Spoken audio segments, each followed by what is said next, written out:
Welcome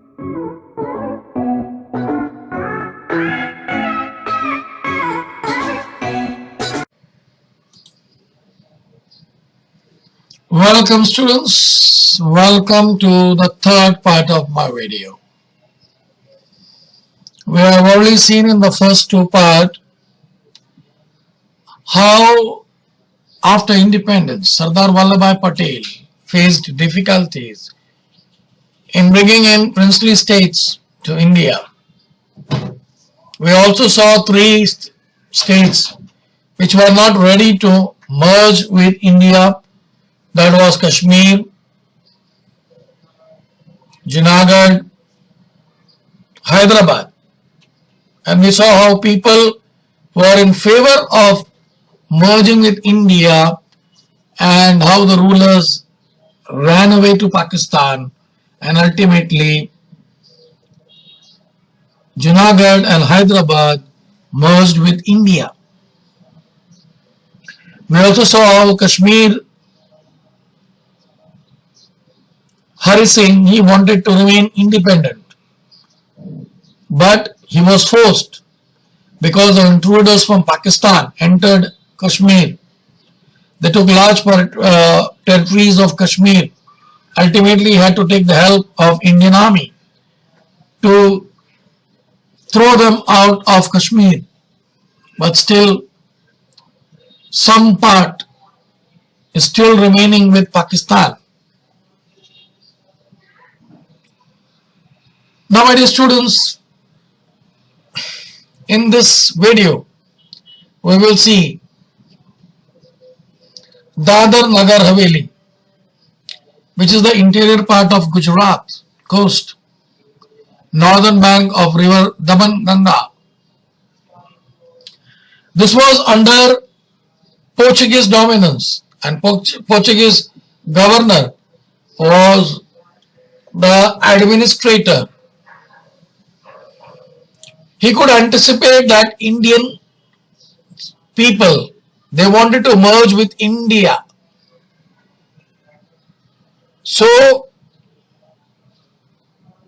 he took a firm decision of giving independence to Dadar Nagar Haveli and to go away back to his own land. Now, my dear students, before that, what happened? That's a question. What happened before?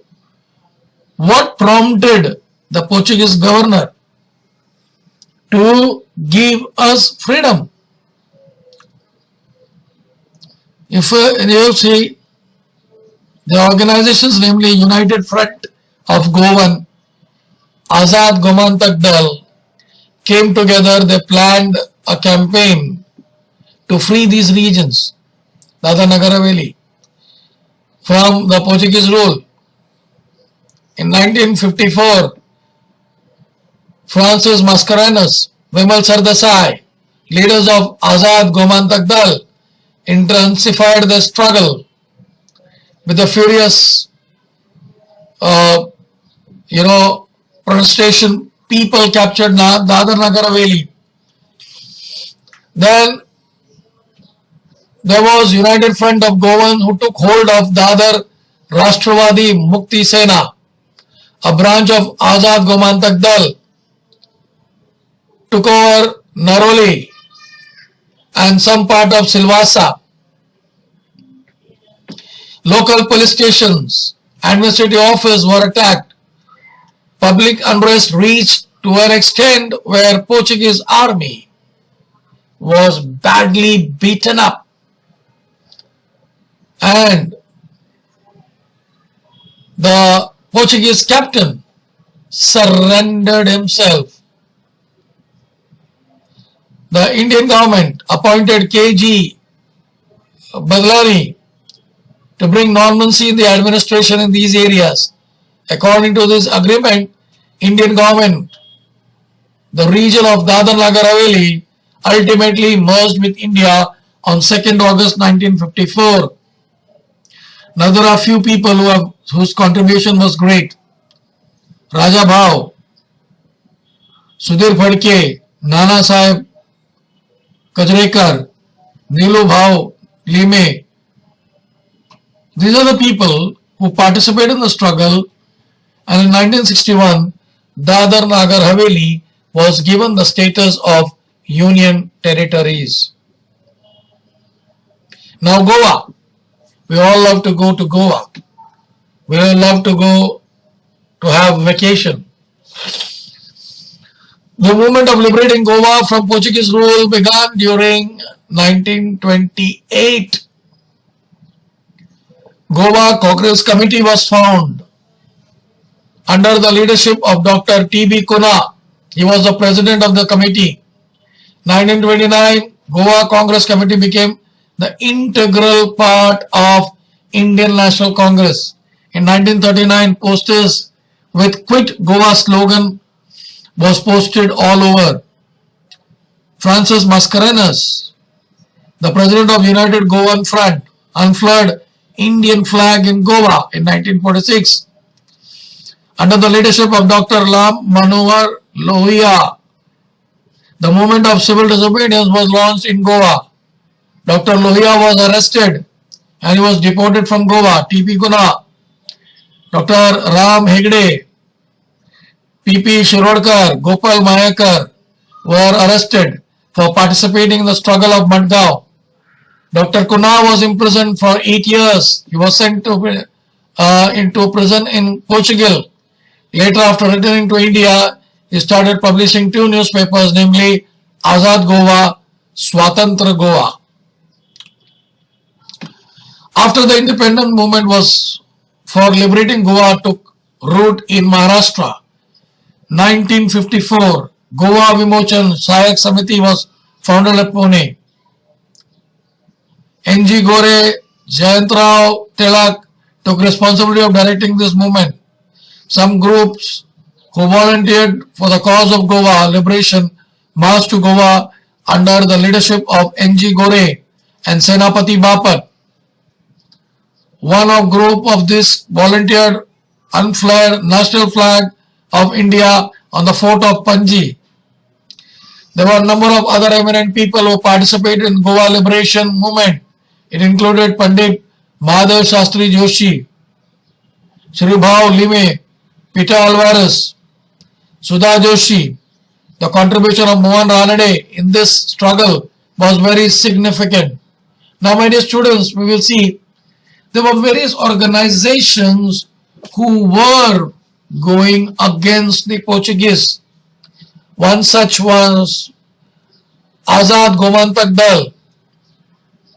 They started an armed struggle against Portuguese and they always attacked on the Portuguese army. In 1970, Acharya P.K. Atre used daily newspaper Maratha published by him as a platform for supporting this movement. Strong public sentiments mattered of Goa's liberation moved to Pandit Jawaharlal Nehru to act on it. A mission was planned under a code name Operation Vijay. Indian Army was sent to Goa to accomplish this mission. Army, with the help of the local civilians, they together carried out this operation. They showed the army places where the Portuguese had planted landmines. The Portuguese surrendered within 48 hours on 19 December 1961. Goa became part of Indian Republic. The foreign rule of 450 years came to an end. Now we will see Puducherry. When India got independence, Puducherry was still under French colony. There prevailed a general notion among the Indians that the departure of British from India would be a signal for Portuguese and the French to leave India. However, they were wrong.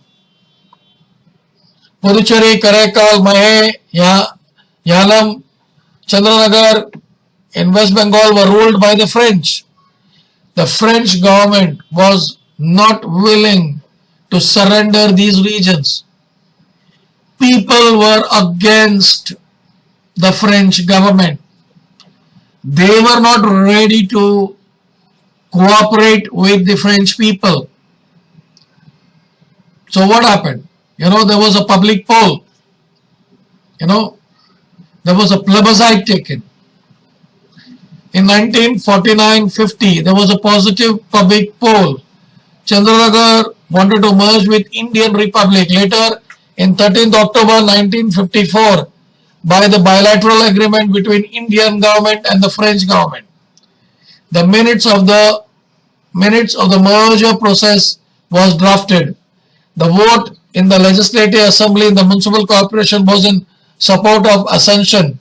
On 1st November 1954, all the French colonies in India were merged with India. In 1962, French Parliament approved the bilateral agreement, and in 1963, Puducherry was declared to be a union territory. Under the leadership of Pandit Jawaharlal Nehru and Sardar Vallabhbhai Patel, princely states in India was ascended to India and they became integral part of Indian Republic. Thus, the process of political integration of India was completed. Thank you, my dear students, for your patient hearing. It's a request. If you like the video, please do like it. If you have not subscribed it, please subscribe it. And also share it with others, those who are not aware of this channel. I wish you all the best for your board exam.